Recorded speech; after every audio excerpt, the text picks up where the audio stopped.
Hello বন্ধুরা, কেমন আছো তোমরা? আশা করি ভালো আছো। আমি সুচরিতা মধ্যমগ্রাম থাকি। আমার হেসেলে হচ্ছে আজকে ডিমের পোচ কারি। একদম মশলাটা মাংসর মতন কষিয়ে নিয়েছি, নিয়ে আস্তে আস্তে ডিমগুলো ওর উপরে ভেঙে দিয়ে ঢাকা চাপা দিয়ে রেখেছিলাম। আমি সব কিছু টেস্ট করে দেখে নিয়েছি বন্ধুরা, আর কিছুই লাগবে না। তো এটা এখন বেশি নাড়ানো যাবে না। দেখাচ্ছ তোমাদের, আমি একটু উঠে দেখেছি। দেখো, গোটা ডিমের পোচটা এরকম হয়ে রয়েছে। একটু ঝোলটা মানে মাখামুখো হয়ে যাক। আমি ধনেপাতা দিয়ে দিয়েছি, শাহি গরম মশলা উপর থেকে ছড়িয়ে দিয়েছি।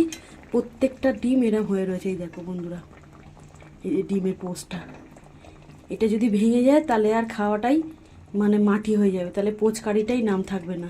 আমি তোমাদের একটু খুন্তি দিয়ে তুলে তুলে দেখাচ্ছি। এই দেখো, পোচটা সম্পূর্ণই রয়েছে। এটা যখন ঝোলটা একটু শুকিয়ে আসবে আরও ভালো বোঝা যাবে।